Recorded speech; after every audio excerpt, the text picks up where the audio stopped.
uh, characters that were in that class, friends of my father's.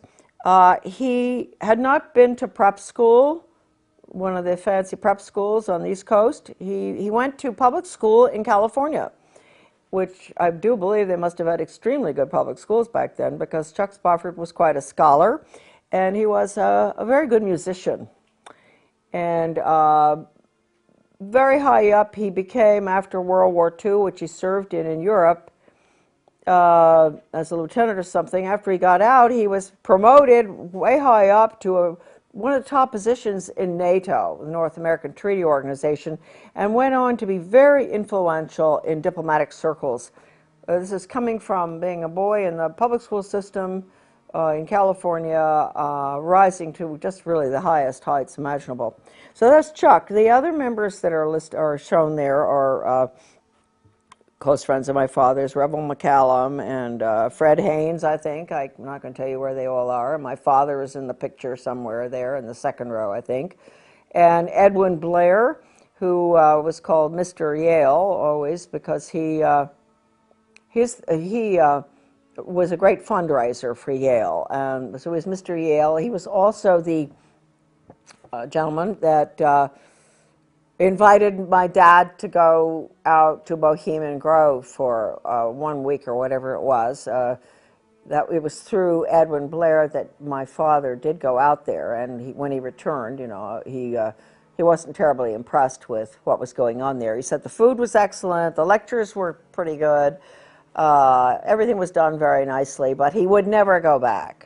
So I'm making excuses for my dad because I don't think he was ever really very happy with the agenda, the Yale agenda, the orders agenda, although he stayed close to his friends. As you can see in this picture, they're all having a very good time on someone's boat or on the dock somewhere.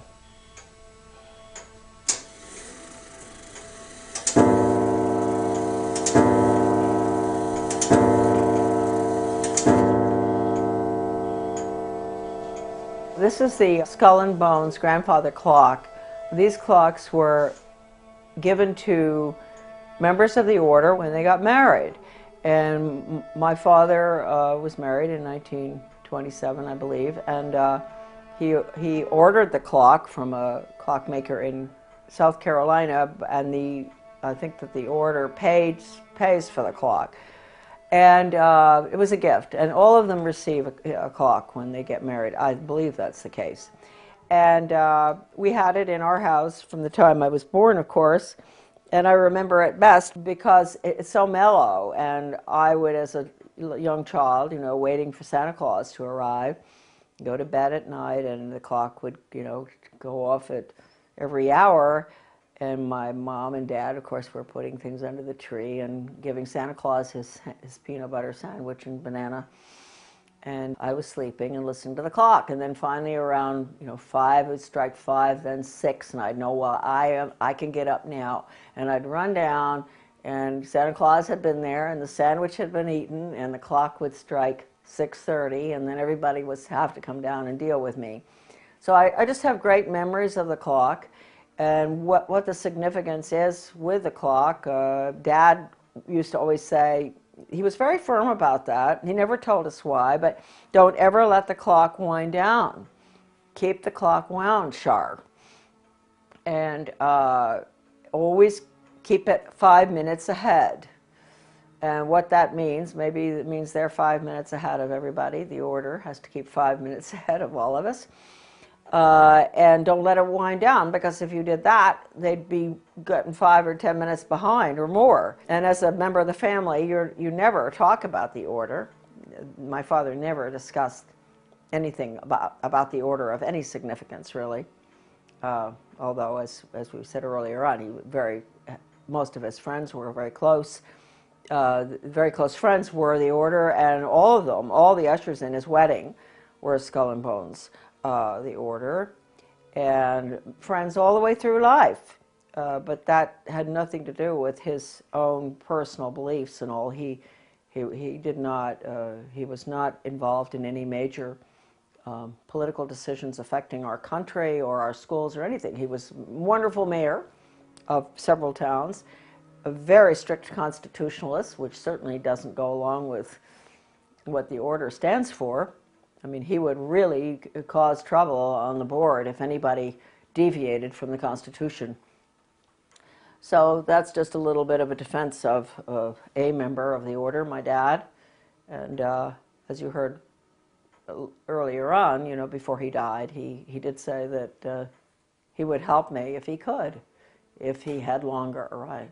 So hopefully there are more members who've come to that conclusion, and maybe someday we won't have a problem with the order. I hope that the order doesn't continue causing all of us the problems that it's caused in the past, so especially in education. Now we're going to get into the books. The books were originally, they'd never published the list of members in book form before. At least that's what my father told me. One day when he was ill, this is the catalog of the membership of living members, volume 1. I think it's around 1978, the date on this. Well, that one's 1977. Let's take a look at this. Oh no, see, this is October 1983. This is what happened. Dad, I was taking care of my father. He was dying of cancer in New Jersey, and my sister and I would rotate, go down there. We didn't want to put him in a nursing home. So one day, it was pretty close to the end of his life, the mail brought these 2 books in the mail, which are, one is this one, Volume 1, The Living Members, the catalog of the living members as of 1983. And this is the catalog of all the members as of May 1977. This is the living and the dead. As of May 1977. So this is really the updated one right here. Anyway, I was opening the mail because my father wasn't well. I was taking care of all the business things and mail correspondence, and these arrived, and so I took them into Dad, and he said, "Boy," he said, "they're getting pretty fancy up there in New Haven." You know, he said, "What are they doing? Never been in book form before." And that was his little comment. And so I said, "Well, it is, you know." So we around that time, I was working with Anthony Sutton on something, because I was always very interested in U.S. policy towards the Soviet Union, and he had done such remarkable work, aside from his great book, which came out subsequently on the order, but his work at the Hoover Institute in regard to United States transfer of technology and all sorts of information and money, etc., to the Soviet Union from the time of the Bolshevik Revolution.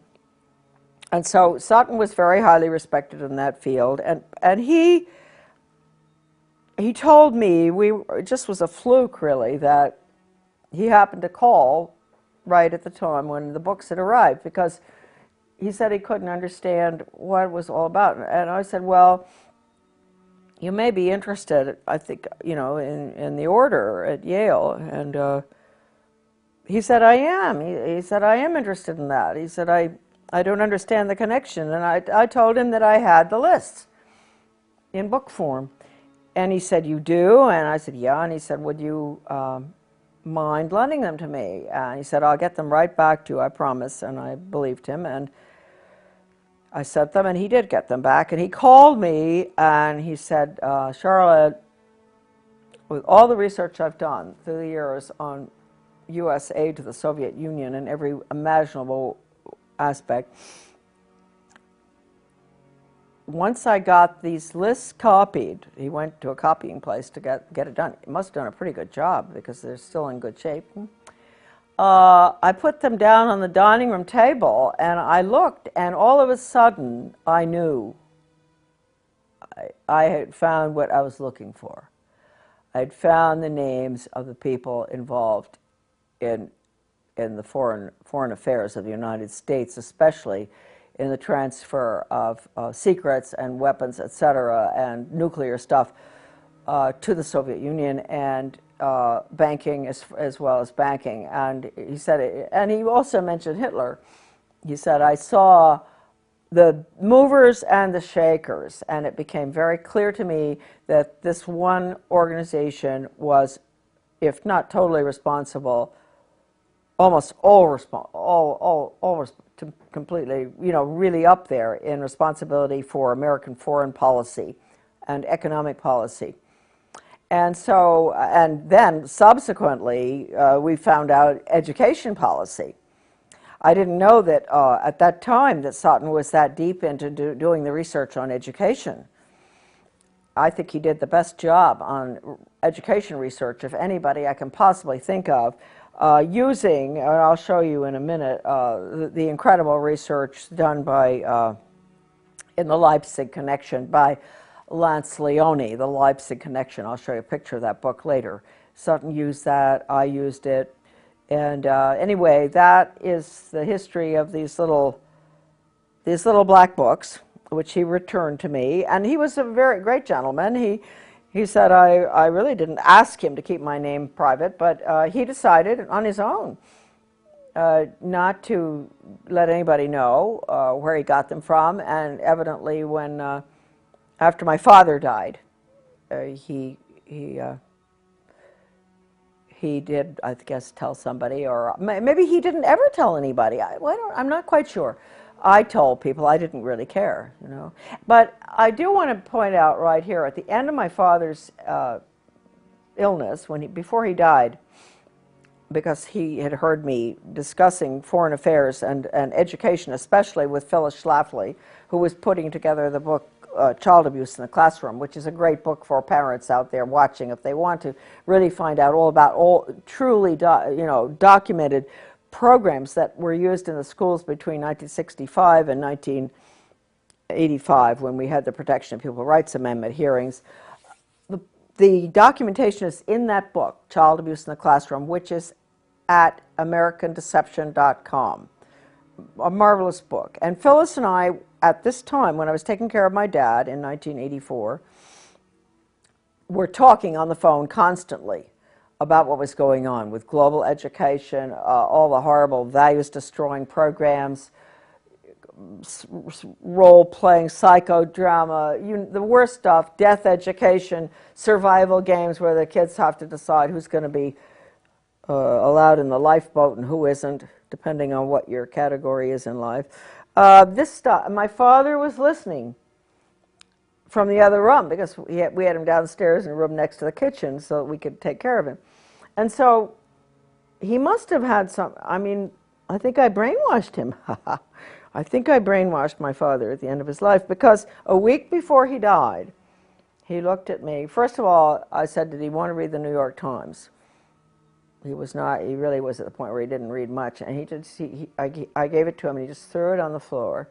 He was lying in bed. He threw it on the floor, and he said, if I had more time, I'd help you. So that was really wonderful, that at least I feel at the end of his life, at least he understood his daughter. That was nice to know. He used to say to me, Char, you're a very good writer, but I don't know whether I like what you write about. And I thought, well, that's a compliment from you. You're a good writer, too, and a speaker. He was always a very fine speaker. But I thought, okay, I've come a long ways. He thought I was a good writer, but didn't like what I was writing about or what I was saying. And then finally he said, if he had more time, he'd help me. So you can say that I'm not making excuses for Skull and Bones members, but you could say that a good percentage of each class is really quite innocuous, even though they may still go to the island, where they have the camping and all that, and Dad did that, and even though they may be bound to vote for the Skull and Bones candidate, like my father always voted for Bush, and my mother was a Southern conservative who would vote for Barry Goldwater, or make a mistake like I did and vote for Reagan. So their votes always canceled one another out, because Dad would have voted Skull and Bones candidate no matter what.